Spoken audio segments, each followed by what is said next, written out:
Hello, welcome to investment academy. I hope you all are doing good. My name is Anush Mukashan. स्वागत है आप सबका इस वीडियो में। तो पावर ग्रिड के बारे में हम इस वीडियो में बात करने वाले हैं, एक डिविडेंड पेइंग स्टॉक, राइट। तो जब मैं वीडियो रिकॉर्ड कर रहा हूँ तब का नंबर बताता हूँ, 3% के आसपास इनका डिविडेंड यील्ड अभी है। It's a large cap company. बहुत सारा मतलब इंडिया में अभी जो एनर्जी ट्रांजिशन या नया नया कैपेक्स आ रहा है, even in the national electricity plan बहुत सारा कैपेक्स है। तो इसके बाद भी पावर ग्रिड ने बहुत अच्छा रिटर्न बना के दिया है। बट आगे हम क्या एक्सपेक्ट कर सकते हैं फ्रॉम पावर ग्रिड, तो इस वीडियो में हम बात करने वाले हैं। तो चलिए शुरू करते हैं। बट बिफोर आई बिगिन, आप सबके लिए अनाउंसमेंट है। यज्ञा लाया है 50% discount on all their model portfolio, stockometer and fundometer. तो आपको यूज़ करना है coupon code AM50 and AM50 use करके आपको 50% तक का डिस्काउंट यहाँ पे मिल सकता है। तो आई होप इस कूपन कोड का आप लाभ जरूर उठाओगे। तो चलिए शुरू करते हैं पावर ग्रिड का डिस्कशन। तो आप यहाँ पे पहले देख सकते हो बिजनेस मॉडल। तो PGCIL, power grid corporation India, तो इनके 3 सेगमेंट्स है। ट्रांसमिशन सेगमेंट है, टेलीकॉम सेगमेंट है एंड कंसल्टिंग सेगमेंट है। तो transmission 96%, like it's a transmission company, power grid is transmission company. Telecom is 2% and consulting is 2%। तो अब होता क्या है कि जैसे ट्रांसमिशन लाइंस टावर से बनाते हैं, देन ट्रांसमिशन लाइंस बिछानी पड़ती है, HVDC, HVC वगैरह। तो अब उसी के साथ साथ जैसे ये लाइंस बचाते हैं, सो दीज लाइंस, अब जनरली ये सारी चीज़ें ऑपरेट होती है ना BOOT model, right. Build, own, operate and transfer, right. तो they build and operate the transmission lines and substation as well, which मतलब ये हेल्प करते हैं in carrying the electricity and power to the discoms. Telecom में अब जैसे ये lines बिछाई हुई, उसी के साथ साथ एक मतलब टेलीकॉम की ऑप्टिकल फाइबर केबल्स भी यहाँ पे, ऑप्टिकल फाइबर लाइंस भी यहाँ पे सप्लाई मतलब अटैच की जाती है उसके साथ साथ। So they provide network services as wholesale to the optical fibre lines, right. And consulting में जनरली ये है कि they provide consulting services to provide to the private as well as government companies regarding की कुछ engineering related अगर करना है, कि यहाँ पे नहीं सेटअप करना है, बाहर सेटअप करना है, या मे बी बाकी अभी जैसे पावर ग्रिड की लगभग 2 लाख सर्किट किलोमीटर्स के आसपास इनकी लाइंस सेटअप है। तो अभी जैसे इसके अलावा भी काफ़ी सारे एंटिटीज़ है। गुजरात की गेटको है, आई थिंक, तो गेटको की भी लगभग 60,000 सर्किट किलोमीटर्स के आसपास है। तो उनको अगर कुछ कंसल्टेंसी चाहिए तो power grid can give them that consultancy. और मे बी अदानी ट्रांसमिशन या अदानी एनर्जी सोल्यूशंस को कुछ कंसल्टेंसी चाहिए regarding setting up things, so even power grid can help them in that regard. So this is overall a broader picture, जहाँ पे majority chunk transmission से ही आता है, बट बाकी भी यहाँ पे सेगमेंट्स है। अब फ्लो ऑफ ऑर्डर्स देखते हैं। तो CEA से एंड TBCB रूट के ये सारे चीज़ें हैं। TBCB रूट एंड बाकी मैं आपको समझाऊंगा आगे क्या है। तो फ्लो ऑफ ऑर्डर्स पहले जाते हैं to the these guys, power grid, Adani transmission, Sterlite power and others. तो पावर ग्रिड का रफली 50% तक का अभी मार्केट शेयर माना जा रहा है करंटली। अभी जैसे ऑर्डर्स भी आ रहे हैं, जो नए नए ऑर्डर्स, अभी जैसे सपोज 1 लाख करोड़ का ऑर्डर या टेंडर लाइक बिडिंग चालू हुई है 1 लाख करोड़ की, तो उसमें 50-55% पावर ग्रिड का ओवरऑल मोटा मोटी एक मार्केट शेयर रहा है टिल डेट। उसके बाद आते हैं EPC और डायरेक्ट प्रोक्योरमेंट, जिसमें है भेल, Transrail lighting, this is again a new company, newly listed company है। स्किपर, ये सारे EPC मतलब टावर इरेक्ट, मतलब खड़ा करना टावर एंड सारी चीज़ें करने में मदद करते हैं। Even KEC, Kalpataru projects, Bajel, techno electric, Hitachi energy, GE Vernova is into, ये Hitachi and GE Vernova mostly into this transformers, right.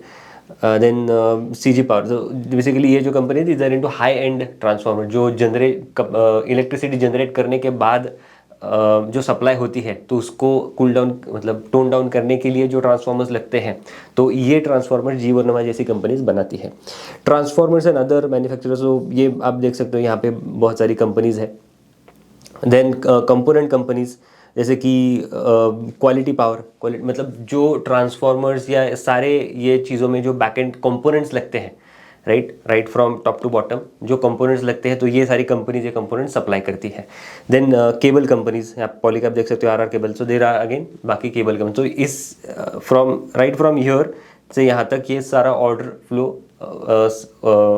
Flow होता है। अब ऑर्डर फ्लो कैसे होता है, तो पहले पावर ग्रिड को ऑर्डर मिलेगा, पावर ग्रिड के पास वर्क इन हैंड चीज़ें हैं, तो पावर ग्रिड को ऑर्डर मिलेगा पहले, देन उसके बाद ये पावर ग्रिड में भी कुछ जॉइंट वेंचर वगैरह कर ले, जैसे भेल कंपनी के साथ कुछ जॉइंट वेंचर कर ले, तो उनके साथ जॉइंट वेंचर करके then they execute the order, and then उसके बाद भी बाकी अगर जैसे केबल्स चाहिए होती है तो केबल्स चाहिए, तो देन उसके बाद जाता है ऑर्डर टू पॉलीकैब, ट्रांसफार्मर चाहिए तो जैसे जी वर्नोवर के पास ऑर्डर गया, तो this is how the order flows, right. So this is the flow of order table. Now power grid के बारे में अगर हम थोड़ा और ओवरव्यू देखें तो ट्रांसमिशन लाइंस अगर हम देखें तो 1,80,849 सर्किट किलोमीटर्स की इनकी ट्रांसमिशन लाइन अभी तक बिछाई हुई है। सब स्टेशंस की अगर हम यहाँ पे बात करें तो 286 नंबर सब स्टेशन है जहाँ पे 5,71,000 MVA की कैपेसिटी है, जिसमें अगर आप देखो तो ये 3 मेजर है, तो 286 का ये डिवीजन है। 18 इज HVDC सब स्टेशन, तो बेसिकली जैसे इलेक्ट्रिसिटी जनरेट होने के बाद जो सप्लाई होती है तो वो डायरेक्टली तो हम घर पे यूज़ नहीं कर सकते, उसको थोड़ा टोन डाउन करना पड़ेगा, तो ये जो सब स्टेशन से ये मदद करते हैं to cool it down a bit.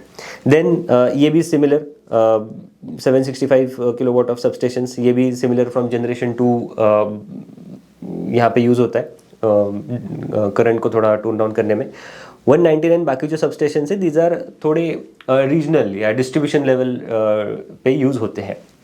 Then बाकी अगर हम 84% का इनका टोटल IR कैपेसिटी है inter regional, and system availability अगर हम देखें तो 99.84% की सिस्टम अवेलेबिलिटी है, विच शोज़ कि जो मतलब इलेक्ट्रिसिटी सप्लाई नहीं हुई है for a very minute period of is very less, right. Then transmission towers अगर हम देखें तो लगभग अभी मोर देन 2.9 लाख, तो लगभग 3 लाख के आसपास अभी ट्रांसमिशन टावर्स अभी है, more than 3,800 transformers and reactors अभी इनके हैं as of Q1 of FY26। Execution challenges पहले भी रहे थे, राइट। अब एग्जीक्यूशन चैलेंजेस को मतलब आगे और फास्टर करने के लिए ये लोग क्या कर रहे थे उसके बारे में थोड़ा देख लेते हैं। तो there is this twin objective they are doing: accelerated execution of construction activities and addressing scarcity of skilled manpower in transmission.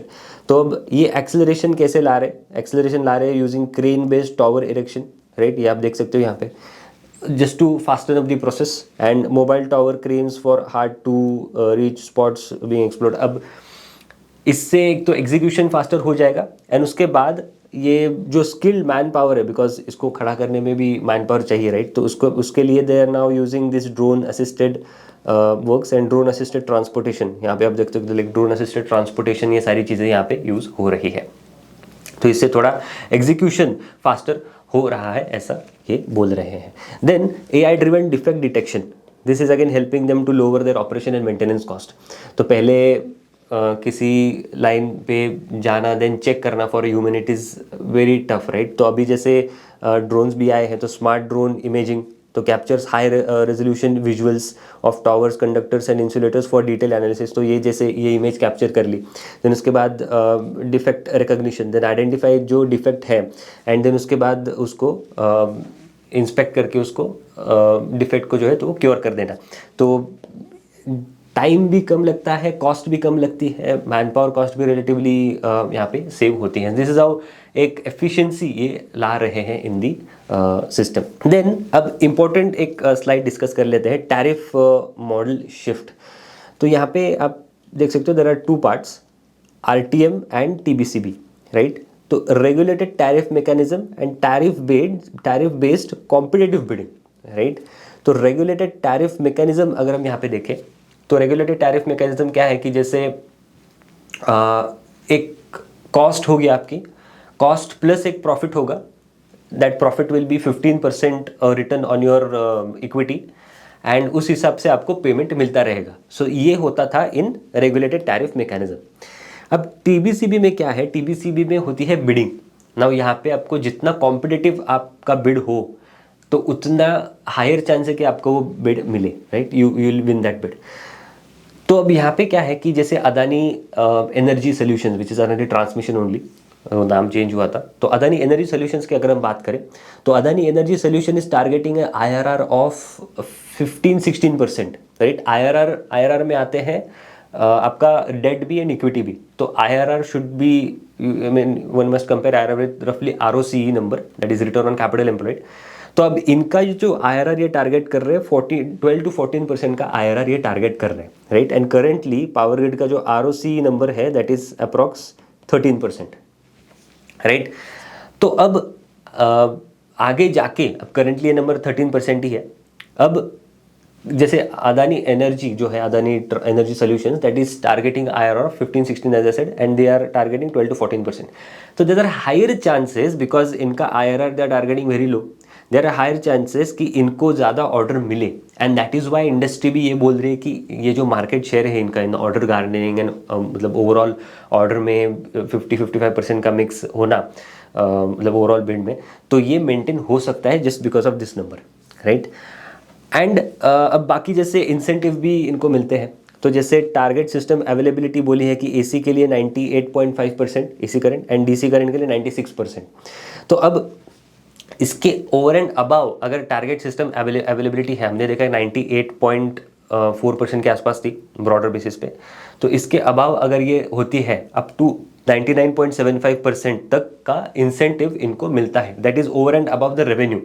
Currently जो मॉडल फॉलो हो रहा है तो ये RTM है, बट 2011 के बाद जो सारा ट्रैक्शन अभी बना है तो वो TBCB के तरफ ही मुड़ा है। देन थोड़ा और डिस्कस कर लेते हैं टैरिफ मॉडल शिफ्ट के बारे में। तो ये जो RTM है तो ये कौन डिसाइड करता है टैरिफ, राइट। तो ये हु डिसाइड द टैरिफ, तो यहाँ पे CERC इन RTM, CERC जो है तो वो टैरिफ डिसाइड करती है based on the cost and regulated return. तो कॉस्ट प्लस मॉडल है RTM, वेर एज TBCB में this is the bidder model, जिसका लोअर्स्ट मतलब L1 आएगा तो उसको वो प्रोजेक्ट हैंडओवर मतलब दिया जाएगा, and tariff is locked for 35 years, right. Return profile अगर हम यहाँ पे देखें तो 15.5% post tax ROE on equity, this is assured and like low risk overall. ये होता था इन RTM के केस में। अब 2011 तक तो सारा RTM का चला है, उसके बाद मोस्टली जो ऑर्डर्स अभी है जो आ रहे हैं तो वो मोस्टली TBCB में ही आ रहे हैं। देन यहाँ पे है 12-13% IRR depends on efficiency of execution and cost control. Revenue structure अगर हम यहाँ पे भी देखें तो कॉस्ट प्लस है, और मतलब कॉस्ट प्लस एज इन जो O&M है, डेप्रिसिएशन है, इंटरेस्ट एंड ROE ऐड करके आपका प्रॉफिट भी आप ऐड करोगे उसमें, तो और ROE वगैरह ऐड करके जो आता है, तो that is the revenue structure. Then यहाँ पे fix transmission charges over 35 years, no decline but no upside also, because see the model is like कि इनिशियली आपका जो डेप्रिसिएशन है, इंटरेस्ट है, वो ज़्यादा रहेगा। WDV मेथड अगर हम देखते हैं तो वो ज़्यादा रहेगा। तो इनिशियल ईयर्स में अगर कोई प्रोजेक्ट है वो एग्जीक्यूट हो चुका है तो इनिशियल ईयर्स में उस प्रोजेक्ट का रेवेन्यू ज़्यादा रहेगा, एंड धीरे धीरे धीरे जैसे कॉस्ट कम होती है तो कॉस्ट कम होती है तो रेवेन्यू भी कम हो जाएगा, because it is cost plus model. But tariff based that is TBCB में ये जो मॉडल है, ये जो रेवेन्यू स्ट्रीम है, that is stable, that is annuity basically. एक जैसे एन्युटी आप जैसे SIP आप देते हो 10,000 20,000 एवरी मंथ, तो वैसे ही पैसे इनको आते रहेंगे ऑन अ एन्युटी बेसिस। सो यहाँ पे डिक्लाइन तो नहीं है बट अपसाइड भी नहीं है इन TBCB मॉडल। देन रिस्क क्या है, तो यहाँ पे वेरी लो रिस्क, रेगुलेटेड है, स्टेबल है, ROE आता रहेगा 15% पोस्ट टैक्स। बट यहाँ पे एक रिस्क है of competition, because Adani is also entering very मतलब रैपिडली इनटू दिस स्पेस। बाकी कंपटीशन भी है जो ट्रांसमिशन लाइन सेटअप करना चाहते हैं, तो वो भी है। इंसेंटिव्स अगर ऐसे जैसे हमने पहले डिस्कस किया कि 98.5% से ज़्यादा अप टू 99.75% तक, अगर 98.5% से ज़्यादा अगर आपका सिस्टम अवेलेबिलिटी है तो अप टू 99.75 तक कैप करके आपको इंसेंटिव दिया जाएगा for the purpose. And similar यहाँ भी है, but tariff is still the fixed. Revenue trend अगर हम देखें तो this is what we discuss कि this starts high because depreciation interest high होते हैं, declines over the years. Then ये फ्लैट रहेगा, constant annual revenue till transfer, that is 35 years. Typical use इसका हो रहा है इन दी ओल्ड और लीगेसी एसेट्स। इसका है all new projects since 2011, this is mandatory competitive bidding. Margins, importantly margins अगर हम यहाँ पे देखें तो 85% मार्जिन्स है विद अश्योर्ड ROE। यहाँ पे लोअर EBITDA मार्जिन्स है, 75-80% के EBITDA मार्जिन्स है, because tariff is tighter and that tariff is fixed. ये टैरिफ फिक्स है तो इसी वजह से यहाँ पे margins are relatively lower. Then ये आप देख सकते हो कि अवेलेबिलिटी, सिस्टम अवेलेबिलिटी इनकी अच्छी ही रही है, तो 99.84 99% से ज़्यादा ही रही है। तो अप टू दिस नंबर 99.75 इनको इंसेंटिव मिलता है। फ्रॉम दैट 98.5 नंबर से 99.75 तक का इंसेंटिव इनको मिलता है। ट्रिपिंग पर लाइन भी बहुत कम है, तो इसका मतलब ये है कि कुछ समय के लिए भी, मतलब ये हम बोल सकते हैं कि कुछ समय के लिए भी ऐसा नहीं कि इलेक्ट्रिसिटी पास नहीं हो रही है, राइट, तो वो भी यहाँ पे इशू नहीं है। देन फाइनेंशियल नंबर्स अगर हम यहाँ पे देखें तो ग्रोथ इतनी अच्छी नहीं रही, this is 4%, 3% and PAT level पे जस्ट 7% का क्या कर रहा है इन दी नंबर्स। अब यहाँ पे जो है तो आप देख सकते हो OPM margins have gone down 85%, this is the impact of RTM, because यहाँ पे क्या है कि कॉस्ट प्लस मॉडल है, तो ये भी कम हो गया, ये भी कम हो गया, तो इसका एक इम्पैक्ट है, बट बॉटम लाइन लेवल पे this is overall same 34%। Then gross, अब जो रेवेन्यू ग्रोथ हमने देखी 3% जस्ट सिंगल डिजिट की थी, राइट, जो 3% 3 ईयर कैगर का है, तो similar that is being driven by this gross fixed assets additions, because यहाँ पे रेवेन्यू ग्रोथ आएगी कैसे, जितना ज़्यादा आप कैपिटलाइजेशन करोगे, जितना ज़्यादा कैपेक्स करोगे, देन कैपिटलाइज करोगे, उसके बाद वो एग्जीक्यूट होगा, देन कमर्शलाइज होगा, एंड देन आपका रेवेन्यू ग्रोथ आएगा। तो 3% के आसपास ही इनका रेवेन्यू ग्रोथ आया है। देन डेट टू इक्विटी की अगर हम यहाँ पे बात करें तो 63-37 का ये नंबर था, अभी 59-41 है, एंड जैसे जैसे ये डेट कम हो रहा है, इफ़ यू सी 60-59 का है, तो जिस वजह से यहाँ पे आरओई का नंबर भी यहाँ पे मोटा मोटी कम हो रहा है। This is because of leverage, right, leverage की वजह से यहाँ पे डेट हाई है, तो यहाँ पे डेट कम है। देन कैपेक्स आगे जाके क्या प्लान्स है, तो फ्रॉम FY21 से लेकर FY24 तक, एंड ओवरऑल अगर हम देखें तो from FY21 to FY25 more than 68,000 crore के यहाँ पे कैपेक्स किया है, जिसमें सबसे बड़ा कैपेक्स FY25 में हुआ है 26,255 करोड़ रुपीज़ का, and this is a 23.5% CAGR, right. तो एंड उसके बाद ऑर्डर बुक, जो ऑर्डर इन हैंड है करेंटली इस कंपनी के पास, तो वो है 1,48,644 करोड़ रुपीज़ की ऑर्डर बुक एंड है, जिसमें से TBCB जो ऑर्डर है तो वो ज़्यादा है, लगभग 1 लाख करोड़ के आसपास। न्यू RTM वो 37,000, ऑनगोइंग जो RTM है, जो नए वाले ऑर्डर्स आए हैं अंडर RTM मॉडल, तो वो है 37, ऑनगोइंग RTM लगभग 9,000 and others is like 2,000 odd crore rupees के ऑर्डर्स इनके पास है, जिसमें बाकी भी आते हैं जैसे कि smart meters and data centre related चीज़ें। बाकी अगर हम कैपेक्स रिलेटेड अगर हम यहाँ पे चीज़ें देखें तो अब जैसे जनरली ये बोला जाता है कि इनके लिए प्रोजेक्ट को एक थोड़ा कमीशन होने के लिए 3 साल लगभग लगते हैं, right, and currently work in hand जो है तो 1.5 लाख करोड़ के आसपास का इनके पास वर्क इन हैंड है, मतलब जो ऑर्डर्स अभी आगे एग्जीक्यूट होंगे, करेंटली उनको कैपेक्स करना है, उतना कैपेक्स करने के बाद वो कैपिटलाइज होगा, देन रेवेन्यू जनरेशन उससे स्टार्ट होगा। तो अब ये बोला जा रहा है कि अप टू FY27 तक का ऑर्डर जो है तो वो इनके पास आ चुका है। अब आगे जो नेशनल इलेक्ट्रिसिटी प्लान है, तो आप यहाँ पे देख सकते हो, तो ओवरऑल 9.3 ट्रिलियन रुपीज़ का ये ओवरऑल प्लान है, which is capex anticipated in transmission space between 25 to 32, जिसमें से 2.7 is for intra and 6.6 is for inter, right, inter state.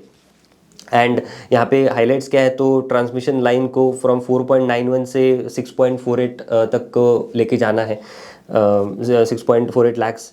Then peak demand 235 to 458 देख रहे हैं by 2032, and inter regional transmission capacity from 119 to 168 gigawatt. अब इसमें जो bidding है from FY25 में आप देख सकते हो 1.5 लाख करोड़ के आसपास की बिडिंग एक साल में हो गई है, राइट। तो ये माना जा रहा है कि FY27 तक की तो सारी बिडिंग इज मोस्टली डन।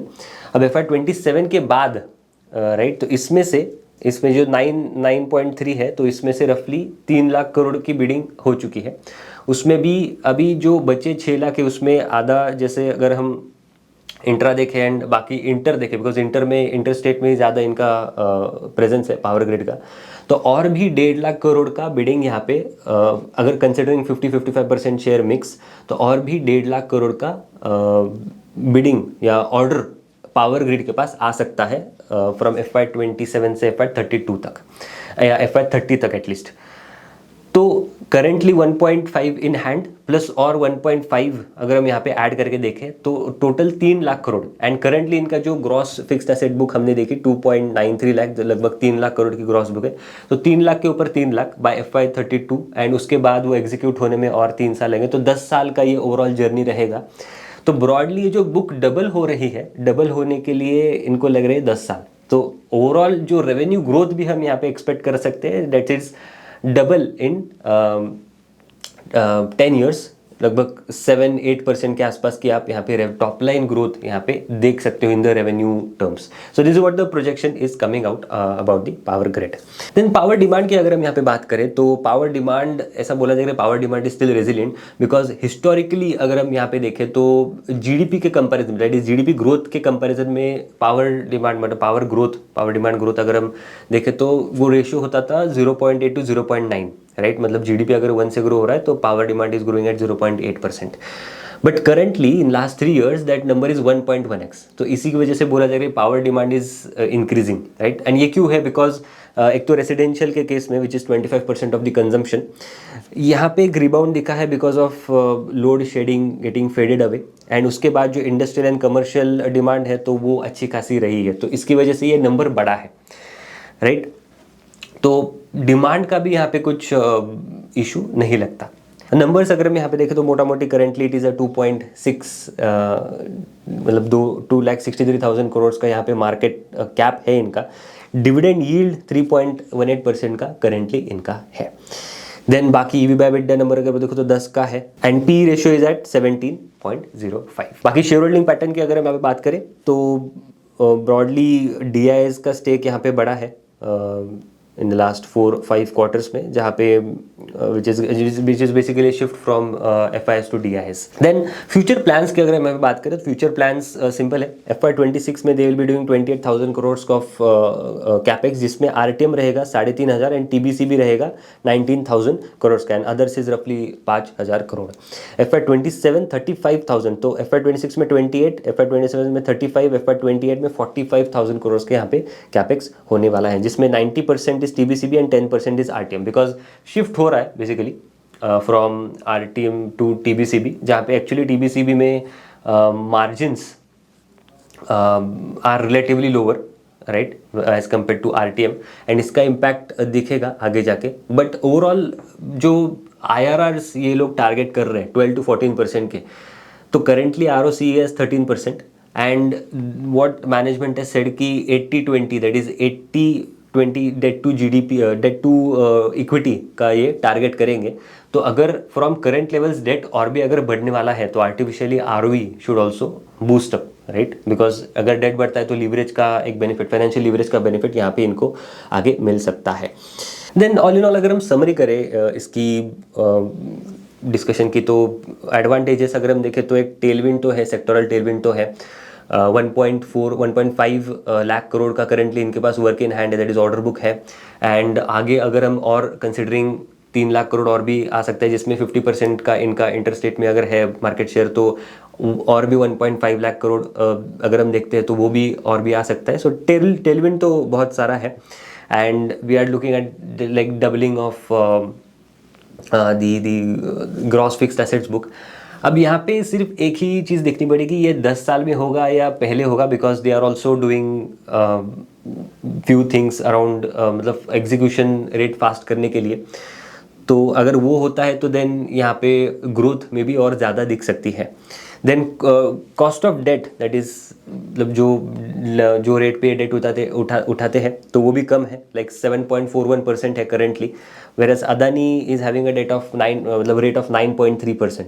तो इनके लिए ये भी बेनिफिट है. Again TBCB projects will have 80-20 debt to equity ratio that we discussed. Then next point is about strong cash flows का है.